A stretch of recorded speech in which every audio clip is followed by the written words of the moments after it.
नाहीतर तुमचा त्यामुळे आम्ही आज नम्रपणे बोलतोय, आज शांततेपणे सांगतोय, पण उद्या जेव्हा येऊ त्यावेळेस कसे येऊ आता शेतकरी राजाचा उग्ररूप धारण करून आलेला असेल आणि मग ते काही कोणाचं ऐकणार नाही. आणि म्हणून आम्ही शेवटचा इशारा देतोय, कारण की शेतकऱ्याचा अंत बघू नका. शेतकरी जगला तर तुम्ही जगणार आहात, शेतकरी जर पिकवलं तर तुम्ही खाणार आहात, अन्यथा तुम्ही काय खाणार हा प्रश्न सगळ्याच जनतेसमोर निर्माण होईल. आणि म्हणून शेतकरी वाचवा तर जग वाचेल.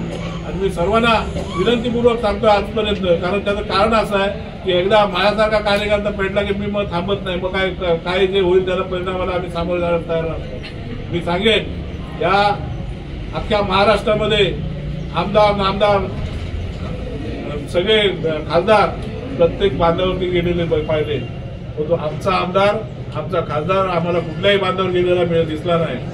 हे लोक शांत राहणार असतील, हे अशा पद्धतीने झोपा काढणार असतील किंवा निवडणुकीच्या माध्यमातून लोकांच्या दारोदारी फिरायला, त्या जनतेकडे भीक मागायला त्यांना वेळ मिळतो आणि या जनता जेव्हा प्रसंगात असते त्यावेळेस त्यांना वेळ मिळत नाही, अशा राज्यकर्त्यांचा सुद्धा जाहीररित्या धिक्कार करतो.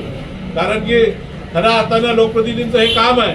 प्रत्येक आमदारांनी, प्रत्येक नामदारांनी, प्रत्येक खासदारांनी, तो महाराष्ट्रातला कुठलाही असो, मी कोणाचं नाव घेत नाही, आमच्या शेजारचा आमदार आमच्याकडे येऊन पंचनामा करतो बघतात, पण तो आमचा लोकप्रतिनिधी कुठे आहे हा प्रश्न आम्हाला नेहमीच पडतो. मी रस्त्याच्या उपोषणासाठी बसलो होतो त्यावेळेस हाच टाव पडत होतो की आमचे आमदार नामदार खासदार गेले कुठे. आजही प्रश्न तोच निर्माण झालाय की आमचा आमदार नामदार खासदार कुठे आहेत. आणि यांना जर का तोंड दाखवायचं नसेल तर तुम्ही तोंड टाळून तिकडेच राहा, आमच्या दारामध्ये शेतकऱ्याच्या पुन्हा तुम्ही येऊ नका, अशा पद्धतीचं आवाहन करतो.